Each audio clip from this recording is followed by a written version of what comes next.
नमस्कार, मैं हूं शिरीष मिश्रा। छत्तीसगढ़ की बात में आप सभी का स्वागत है।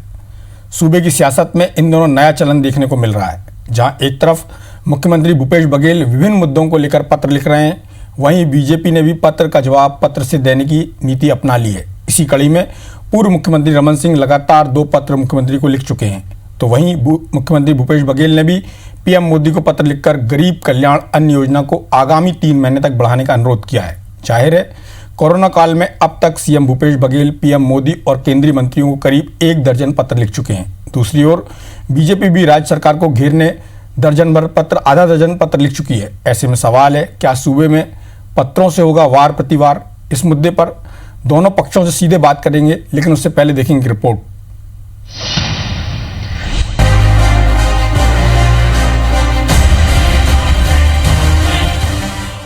छत्तीसगढ़ में फिर शुरू हुआ लेटर वॉर। रमन सिंह का सीएम भूपेश को पत्र, सीएम भूपेश ने पीएम को लिखा पत्र।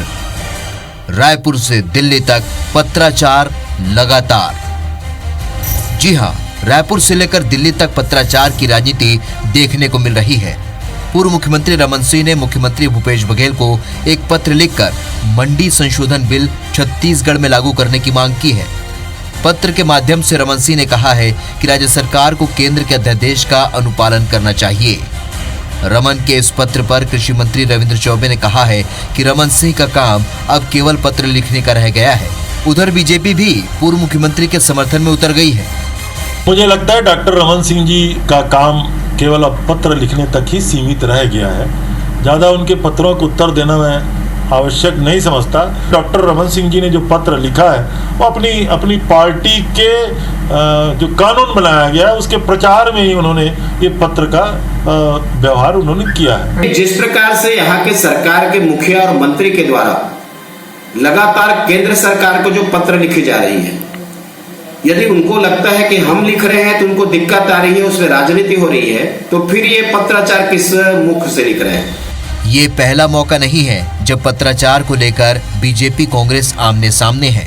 कोरोना काल में मुख्यमंत्री भूपेश बघेल, प्रधानमंत्री नरेंद्र मोदी और कई विभागों के मंत्रियों को विभिन्न मुद्दों और मांगों को लेकर पत्राचार कर चुके हैं। अब राज्य में भारतीय जनता पार्टी ने भूपेश सरकार को ही घेरने के लिए पत्राचार शुरू कर दिया है। पिछले 1 हफ्ते में रमन सिंह मुख्यमंत्री को शिक्षक भर्ती और मंडी संशोधन मुद्दे पर पत्र लिख चुके हैं, जिस पर कांग्रेस और बीजेपी नेताओं में जुबानी जंग शुरू हो गई है। डॉक्टर रमन सिंह जी सिर्फ मांग करने के लिए यह मांग कर रहे हैं, मोदी जी को संतुष्ट करने के लिए यह मांग कर रहे हैं। उनका छत्तीसगढ़ के किसानों से पूरी तरीके से संपर्क भंग हो गया है। कोई तादाद में कोई तालमेल रमन सिंह जी का अब किसानों से, मजदूरों से, छत्तीसगढ़ के लोगों से नहीं रह गया है। सूत्रों के मुताबिक बीजेपी ने लेटर लिखने का जिम्मा अपने बड़े नेताओं को दिया है। पार्टी की कोशिश है कि हर दिन एक पत्र मुख्यमंत्री भूपेश बघेल को थमा दिया जाए और बदले में तुरंत कार्रवाई की मांग भी की जाए। इसमें अगर देरी हुई तो पार्टी ये कह सकेगी कि मुख्यमंत्री को जनहित के मुद्दों पर पत्र लिखने के बाद भी कार्रवाई नहीं की जा रही है। दरअसल इस लेटर वॉर की शुरुआत कांग्रेस ने ही की है। सीएम भूपेश बघेल कई मुद्दों पर केंद्र सरकार को पत्रों के जरिए घेरते रहे हैं। खासकर कोरोना काल में मनरेगा, सीएसआर फंड, राहत पैकेज और जोन निर्धारण सहित कई मुद्दों पर केंद्र को पत्र लिख चुके हैं। ऐसे में सवाल यही है कि क्या वास्तव में सत्ता पक्ष और विपक्ष के इस पत्राचार से जनता को फायदा मिलेगा? सौरभ सिंह परिहार के साथ राजेश मिश्रा, IBC 24, रायपुर। छत्तीसगढ़ की राजनीति में जो पत्रवार चल रहा है, जिसको लेकर पक्ष और विपक्ष एक दूसरे पर आरोप भी लगाते हैं, मांग भी करते हैं, तो एक सवाल ऐसा है जो मैं दोनों हमारे भारतीय जनता पार्टी के जो गेस्ट हैं संजय श्रीवास्तव जी और कांग्रेस के RP सिंह जी, दोनों का पहले तो स्वागत है बहुत बहुत। सवाल दोनों से एक सा ही होगा, जिसका जवाब दोनों से चाहूँगा। क्या इन पत्रों का कोई असर होता है या ये पत्र सिर्फ राजनीति के लिए लिखे जाते हैं? RP सिंह जी, आप इसका उत्तर दें तो बेहतर होगा। देखिए शिरीष भाई, आपने जो अभी दिखाया प्रोमो में, मैंने देखा, उसके बाद की स्टोरी में भी आपने दिखाया कि हमने पत्र लिखने कब शुरू किए। हमारी सरकार जब यहाँ बनती है और मोदी जी वहाँ रिपीट होकर आते हैं और जो केंद्र का सौतेला व्यवहार इस चुनी हुई सरकार के साथ होता है, सौतेला इसलिए बोलता हूँ कि हर जन कल्याणकारी कार्य जो हम करना चाहते हैं सरकार उसमें रोक लगा देती है। मैं शुरुआत करता हूँ धान के बोनस से। रमन सिंह जी जब तक यहाँ मुख्यमंत्री थे, आपको याद होगा 2 साल की अनुमति केंद्र ने दी थी, उसी के चलते हम 25 रुपये में यहाँ जो है वो किसानों को धान अपना धान लिए।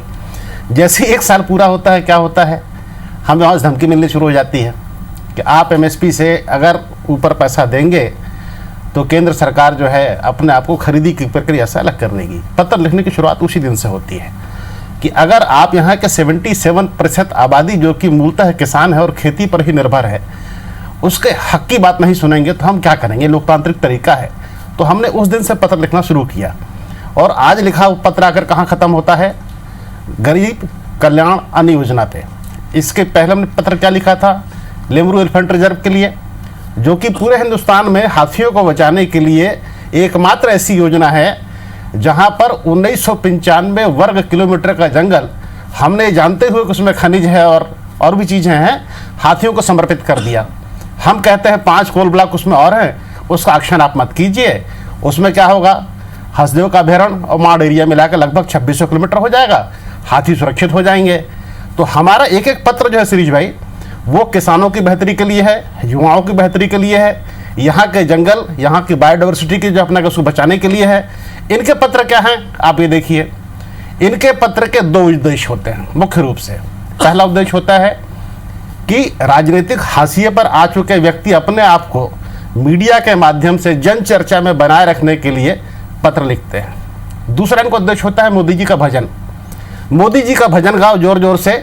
मोदी जी के भजन में क्या सच है, क्या झूठ है, क्या सही है, क्या गलत है, उसके बारे में मत सोचो। आप दिखाइए, अभी अर्थ मंडी एक्ट में बात करता हूँ, हम यहाँ पर MSP पे धान खरीदते हैं। कितने ऐसे राज्य हैं जो MSP पे धान खरीदते हैं, गेहूँ खरीदते हैं? हर राज्य नहीं खरीदता, आप जानते हैं।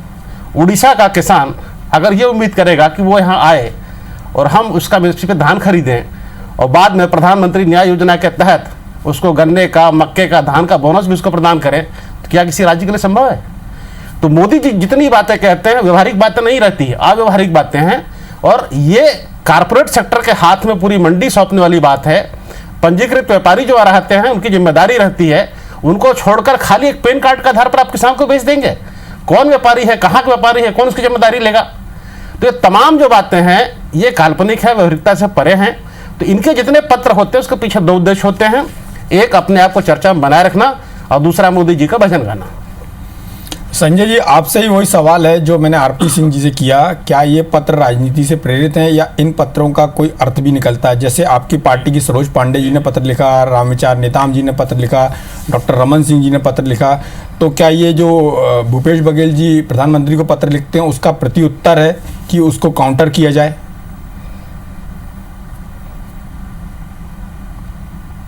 देखिए शिरीष जी, उम्मीद करता हूँ कि थोड़ा 2-3-4 मिनट का समय देंगे। बिल्कुल पूरा समय आपके लिए। बड़ी लंबी बातें सामने। आपको ऐसा क्यों लग रहा है कि समय नहीं देंगे?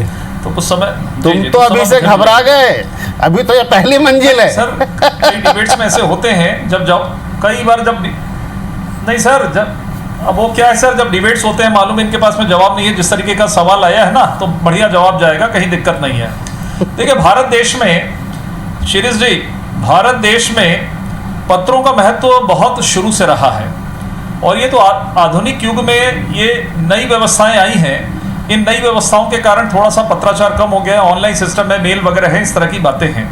लेकिन निश्चित रूप से पत्रों का महत्व है, ये भारतीय जनता पार्टी का स्पष्ट मत है, क्योंकि केंद्र और राज्य जो सरकारें होती हैं उनके बीच में एक फेडरल सिस्टम है, दोनों के आदान प्रदान बातचीत के आधार पर अनेक प्रकार की योजनाओं का क्रियान्वयन, बहुत सारी चीज़ें हैं। लेकिन मैं अभी माननीय मंत्री जी रविंद्र चौबे जी का एक बयान सुन रहा था और उसके बाद कांग्रेस के प्रवक्ताओं का बयान सुना, उसको मैं उल्लेख करना चाहूँगा आज आपके चैनल के अंदर में। उन्होंने कहा कि एक मंत्री का ये कहना कि मुख्यमंत्री का जवाब देना कोई ज़रूरी नहीं है।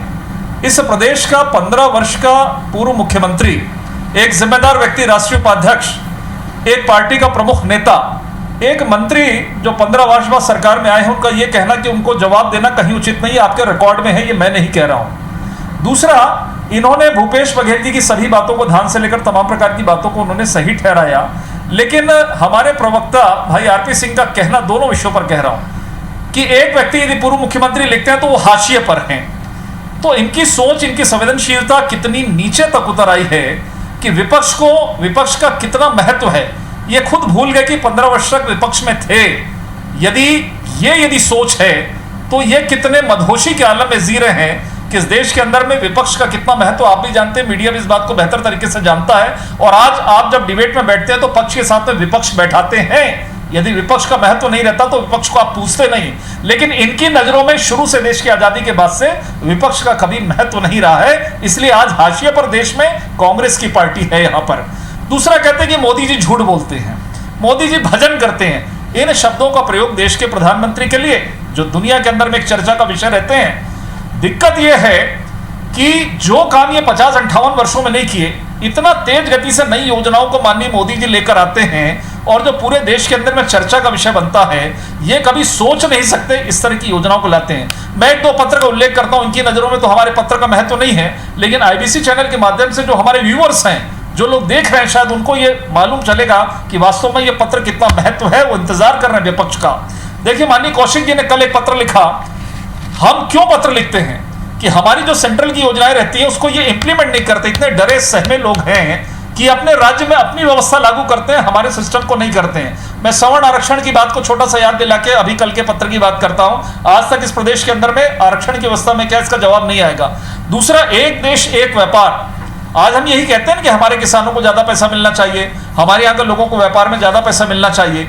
यदि एक देश एक व्यापार की कल्पना माननीय मोदी जी ने की है, हमारा किसान जहां उसको ज्यादा मूल्य मिलता है वहां यदि वो बेचता है, हमारे देश की भी चीजें बाहर जाती, विदेशों में जाती, हम निर्यात करते हैं, आयात करते हैं, तमाम प्रकार के विषय, ये तो एक व्यापार है। यदि उसको अच्छी राशि मिलती है तो इनके पेट में दर्द क्यों हो रहा है, इसको तत्काल लागू करने के लिए पत्र लिखते हैं। किसानों के हित के लिए कोई जबरदस्ती पत्र नहीं लिखते हैं। डॉक्टर रमन सिंह जी ने पत्र लिखा कि 14,580 शिक्षक की भर्ती, जिनको केवल अपॉइंटमेंट लेटर मिलना है लेकिन ये नहीं दे पा रहे हैं, तो क्या गुनाह किया है? ये हाशिए वाले नेता ने तो एक अच्छा काम किया, लेकिन मुख्यमंत्री के पद में रहने वाला व्यक्ति बेरोजगारों के साथ में क्या खिलवाड़ कर रहा है, तो बेहतर कौन है? तो हम इसलिए लिखते हैं, जनता की आवाज बनकर लिखते हैं, और विपक्ष का धर्म है, विपक्ष का काम है ये।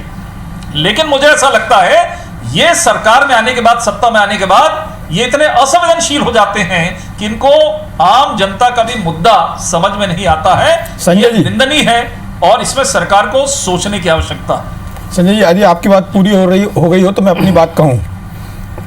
सबसे पहली बात तो आपने जो पत्र की बात कही, तो जब कांग्रेस विपक्ष में थी और नेता प्रतिपक्ष सिंहदेव साहब थे, उन्होंने करीब 1100 पत्र लिखे। मुझे नहीं मालूम कि कितने पत्रों का जवाब राज्य सरकार की ओर से उनको दिया गया, पहली बात। दूसरी एक बात, जब एक दल जिसकी सरकार प्रदेश में हो और उसी की सरकार केंद्र में हो, तब पत्राचार नहीं होता और ना ही पत्र सार्वजनिक किए जाते हैं। ये ऐसा तभी होता है जब दोनों राज्य में और केंद्र में अलग अलग सरकार होती है।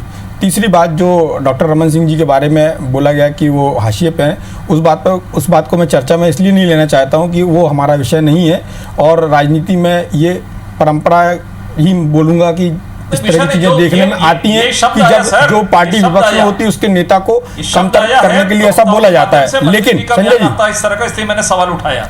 और एक बात शायद सुनने में आपकी गड़बड़ आई होगी कि मोदी जी भजन करते हैं। उन्होंने ये नहीं बोला, उन्होंने ये बोला कि आपकी पार्टी के लोग मोदी जी का भजन करते हैं। खैर, हम अपनी बात पे वापस आते हैं। तो जो आपने बोला कि किसान यदि बाहर जाके बेचे, आप ऐसे कितने किसानों को जानते हैं जो बाहर, आप ऐसे कितने किसानों को जानते हैं? मैं अपनी जानकारी के लिए जानना चाहता हूँ कि जो बाहर जाके अपना सामान बेचते हैं, ये बात ठीक है कि राज्य सरकार उसको लागू नहीं कर रही, वो एक दूसरा विषय हो सकता है, लेकिन एक वास्तविक स्थिति क्या है, मैंने प्रैक्टिकल चीज़ क्या है कि कौन सा किसान छत्तीसगढ़ का ऐसा है जो अपना धान दूसरे राज्य में ले जाके बेचेगा, पहली बात। और दूसरी बात, जो छत्तीसगढ़ का जब ड्रैगन फ्रूट की बात हुई, तो यहाँ से ट्रेन इतना लेट पहुँच रही है, ट्रेन में वो उनको उपलब्ध नहीं हो रहा पार्सल की सुविधा, उसके कारण उनका माल बाहर नहीं जा पा रहा है। इसके लिए कौन जिम्मेदार है, ये भी आपको बताना चाहिए। आरपी सिंह जी, संजय श्रीवास्तव जी हमारे साथ बने हुए हैं। संजय जी, ब्रेक पर जाने से पहले मैंने आपसे कुछ सवाल किए थे, मैं चाहूँगा कि आप उनका जवाब दें। जी जी जी, देखिए शिरीष जी, पूरे देश और दुनिया के अंदर में जब हम इस प्रदेश की ही बात करूं, यदि देश की बात क्या करूं, इस प्रदेश के अंदर में भी तमाम प्रकार की जो इंडस्ट्रीज है, तमाम प्रकार के जो बाजार हैं, क्या हम अपना माल बाहर नहीं बेचते हैं? क्या हम अपने उद्योगों के सामान को बाहर नहीं बेचते हैं? तमाम प्रकार की पूरी व्यवस्था देश के अंदर में है इस तरह की।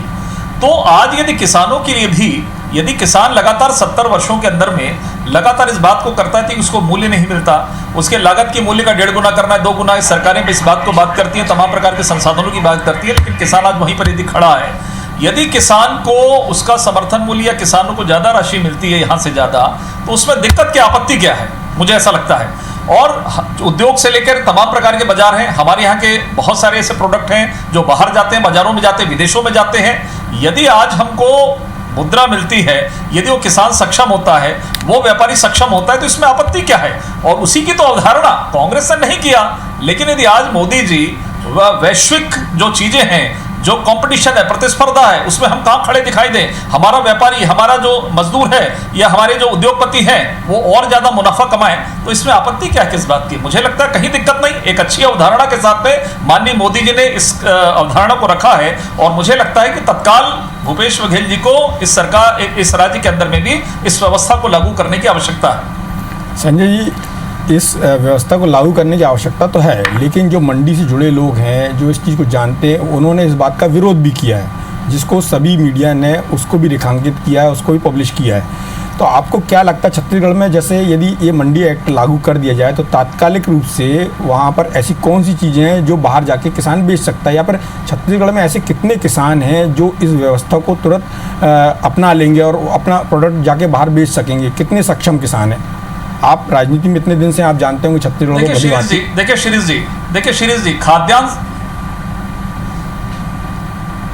जी, खाद्यान्न से लेकर सभी प्रोडक्ट, आज आप बात करिए, यदि केवल हम धान की बात नहीं करें या हम दूसरी चीजों की बात करें, यदि आज उसको, यदि उन सब चीजों का, उन पैदावार चीजों का यदि उसको समर्थन मूल्य बेहतर तरीके से नहीं मिलता है और व्यापारी उसको दबाकर पैसा देता है, और इसकी चर्चा आप मीडिया के माध्यम से भी करते हैं, हम लोग भी इसकी खिलाफत करते हैं, तो यदि उसको दूसरे राज्यों के अंदर में जाकर, देश के अन्य जगहों पर जाकर यदि उसको उचित मूल्य प्राप्त होता है, उसकी लागत का ज्यादा मूल्य प्राप्त होता है, जहां पर डिमांड्स है, जहां पर आवश्यकताएं हैं, तो इसमें दिक्कत क्या है? मुझे लगता है एक सवाल आपसे और, एक व्यापार की अवधारणा बनना चाहिए, निश्चित रूप से उसको फायदा मिलेगा। एक सवाल आपसे और, ऐसा क्यों नहीं होता है कि आपकी पार्टी के नेता केंद्र सरकार को किसी चीज़ों के लिए पत्र लिखें, छत्तीसगढ़ की किसी समस्या के बारे में लिखें? ऐसा देखने में नहीं आता है। जब आपकी राज्य में सरकार थी तब भी ऐसा था कि किसानों की समस्या, जिसके कारण शायद आपकी सरकार गई, लेकिन आपकी पार्टी के नेता ये कहने का साहस या इस तरह का पत्र लिखने का साहस नहीं कर सके केंद्र सरकार से कि छत्तीसगढ़ के किसानों का बोनस दिया जाए, जिसके जो एक बड़ी वजह रही आपकी पार्टी की सरकार की जाने की। देखिए शिरीष जी, आपने बहुत अच्छा सवाल किया। बिल्कुल, हम केंद्र की सरकार को भी चिट्ठी लिखते हैं, और केंद्र की सरकार, ऐसा नहीं है, ये कांग्रेस के द्वारा फैलाया गया विषय है। आपको याद होगा कि पहले ऐसी सरकार है, इस बोनस के आखिरी पत्र कब लिखा था आप लोगों ने? मैं शब्द कह रहा हूं, आखिरी पत्र डॉक्टर रमन सिंह ने मोदी जी को कब लिखा था? मोदी, कोई तारीख बता दीजिए ना। बीच में नहीं, आप अरे गाल मत बजाइए, झूठ मत बोलिए सार्वजनिक रूप से। परेशान होते हो, तारीख बताइए, तारीख बताइए, पत्र का कंटेंट बताइए, क्या लिखा था पत्र में, किसको लिखा था आपने? मोदी जी को, अमित शाह को, नड्डा जी को, किसको लिखा था? झूठ बोलेंगे बैठ कर टेलीविजन पे आप आदतें झूठी पार्टी का आदमी है। कौन सा पत्र लिखे थे? मेरी चुनौती है, आपके पास जवाब नहीं देता तो। अरे मोदी जी को कौन सा पत्र लिखा था आपने, बता तो दीजिए। हमारे साथ तुम्हारी मंशा क्या है लिखने की? 30,000 करोड़ की कार्य योजना है क्या? अरे तो बता दीजिए, 20 लाख करोड़ रुपया मित्रों किसके जेब में गया? कौन खाएगा 20 लाख करोड़ रुपया? गाल बजाते हैं मोदी जी, आप बजा रहे हैं। अरे 30,000 करोड़ का हिसाब तो बताइए पहले। किसानों को बर्बाद करना आपकी मंशा है, मंडी को बर्बाद करना आपकी मंशा है। अगर व्यापारी 30,000 करोड़ दे दो, आपकी पार्टी के जनसमर्थक है, किसानों की पैदावार को उचित मूल्य पर ले लेते, मोटा सा राज्य है, सरकार को एमएसपी बनाने की जरूरत ही क्या पड़ती? और दूसरी बात, इतने हैं मोदी जी, तो अपने राज्य जहां मुख्यमंत्री रहे वहां योजना को क्यों लागू की है? और ये योजना इतनी ही अच्छी है तो भारतीय जनता पार्टी शासित कितने राज्य हैं जो योजना लागू कर चुके हैं? 25 और किसान को अपने ही खेत में मजदूर बना देना, ये मोदी जी का विजन है। 2500 रुपए कब दोगे? 2500 रुपए कब दोगे? आप बताओ, प्रति अगर प्यार रहता ना, 2500 रुपए कब दोगे आप पैसा? किसान राजीव गांधी पैसा देने को तैयार थे, राहुल गांधी थे, आप अनुमति दे देते, आपने अनुमति नहीं दिया। आप तो इस बात नेतागिरी हो रही है, इसकी पुण्यतिथि पर देंगे, उसकी जयंती पर दे देंगे, किसानों को किसानों को दे रहे हो कि पुण्यतिथि बना रहे हो, बना दिया जयंती बना रहे हो। और न्याय योजना का पैसा रमन सिंह के खाते में नहीं गया, किसानों को नेता प्रतिपक्ष के खाते में गया, ये शिरीष जी शाह जी के खाते में गया।